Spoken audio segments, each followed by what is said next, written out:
কোনো রকমের মাংস ছাড়া শুধুমাত্র ডিম আর আলু দিয়ে কখনো কি কাবাব তৈরি করে খেয়েছেন? যদি না খেয়ে থাকেন তাহলে এবার ইফতারিতে অবশ্যই ট্রাই করবেন। আসসালামু আলাইকুম, সবাই কেমন আছেন? আশা করছি সবাই ভালো আছেন। আজকে আমি আপনাদের সাথে খুবই সহজ আর খুবই মজাদার একটা ডিম আলুর কাবাব তৈরি করে দেখাবো।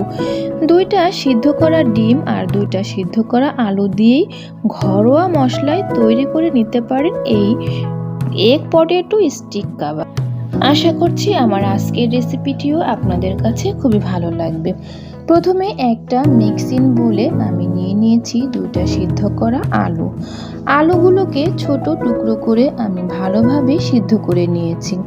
সিদ্ধ করার পর একটু গরম থাকা অবস্থায় এই আলুগুলোকে আমি ভালোভাবে ম্যাশ করে নিচ্ছি। আপনারা চাইলে আপনাদের সুবিধা মতো যে কোনো কিছু দিয়ে ম্যাশ করে নিতে পারেন। আমি এখানে কাঁটা চামচ ব্যবহার করে ম্যাশ করছি। এরপর এখানে দিয়ে দিচ্ছি 2 টেবিল চামচ পেঁয়াজ কুচি, দিয়ে দিচ্ছি একটা ছোট টমেটো কুচি, দিয়ে দিচ্ছি 2টা কাঁচামরিচ কুচি, ধনিয়া পাতা কুচি দিয়ে দিচ্ছি 2 টেবিল চামচ, পেঁয়াজ বেরেস্তা দিয়ে দিচ্ছি 2 টেবিল চামচ, লবণ দিয়ে দিচ্ছি 1/4 টিস্পুন, দিয়ে দিচ্ছি কালো গোলমরিচের গুঁড়ো 1/4 টিস্পুন, চিলি ফ্লেক্স দিয়ে দিচ্ছি 1/4 টিস্পুন, গরম মশলা ও জিরা গুঁড়া দিয়ে দিচ্ছি 1/4 টিস্পুন, আদা ও রসুন পেস্ট দিয়ে দিচ্ছি 1/2 টিস্পুন। এবার এখানে দিয়ে দিব 1 টেবিল চামচ কর্নফ্লাওয়ারের পরিবর্তে আপনারা চাইলে এখানে চালের গুঁড়োও দিতে পারেন।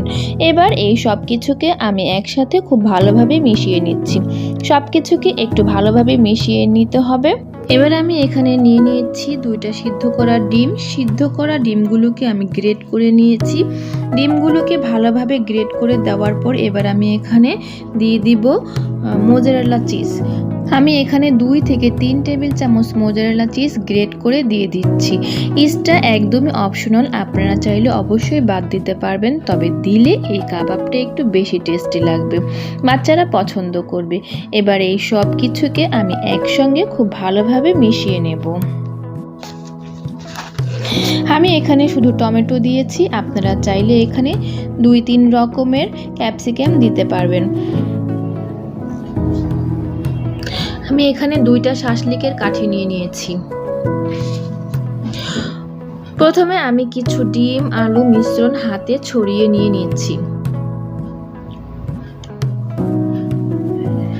আমি যেভাবে করছি সেভাবেই দেখে করতে হবে। এরপর আরেক হাত দিয়ে এইভাবে চেপে চেপে আলুর মিশ্রণটাকে একটু লম্বা করে নিতে হবে। এরপর 2টা শাসলিকের কাঠি নিয়ে নিচ্ছি। আমি 2টা করে নিয়েছি। কাঠিগুলোকে মাঝখান দিয়ে চারপাশ থেকে আমি কাবাবের শেপটা তৈরি করে নিচ্ছি। কাঠি কাবাব বা শিক কাবাবের মধ্যে মাংসটা ঠিক যেভাবে দেওয়া হয় এইভাবে আলু আর ডিমের মিশ্রণটা আমি ঠিক সেইভাবেই দিয়ে দিচ্ছি। এইভাবেই আমি বাকিগুলোকে রেডি করে নিয়েছি। এরপর একটা কোটিংয়ের জন্য মিশ্রণ তৈরি করতে হবে। একটা বাটিতে নিয়ে নিয়েছি 1/2 কাপ ময়দা, সাথে দিয়ে দিচ্ছি পানি। এখন এইগুলোকে ভালোভাবে মিশিয়ে একটা ব্যাটার তৈরি করে নিতে হবে, তবে এই ব্যাটারটা একটু ঘন করে তৈরি করতে হবে। পানিটা আমি অল্প অল্প করে দিয়ে একটা ঘন ব্যাটার তৈরি করে নিয়েছি। এবার আমি একটা করে কাবাবের স্টিক নেব আর এইভাবে ব্যাটারের মধ্যে ডিপ করে নেব। এরপর ব্রেড ক্রাম্বসে গড়িয়ে নেব। এইভাবে করে আমি সবগুলো কাবাব তৈরি করে নিয়েছি।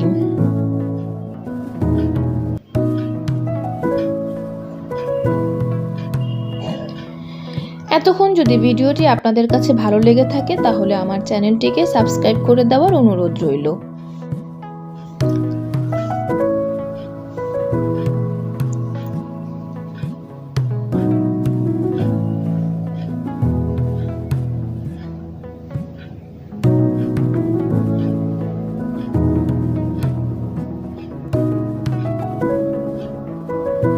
এবার ফ্রাই করে নিব। একটা প্যানে আমি পরিমাণ মতো তেল নিয়ে নিয়েছি। তেলটা গরম হয়ে আসলে এখানে আমি একে একে কাবাবগুলো দিয়ে দিব। যেহেতু আলু আর ডিম সিদ্ধ করাই ছিল, তাই এগুলো ভাজতে খুব বেশি একটা সময় লাগবে না। উপর থেকে পছন্দ মতো কালার হয়ে আসলে আমি এগুলোকে তুলে নেব। ব্যাস তৈরি হয়ে গেল ইফতারের জন্য আমাদের ঝটপট ডিম আলুর কাবাব।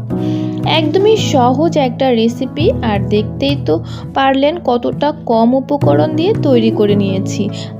সবাই ভালো থাকবেন। আসসালামু আলাইকুম।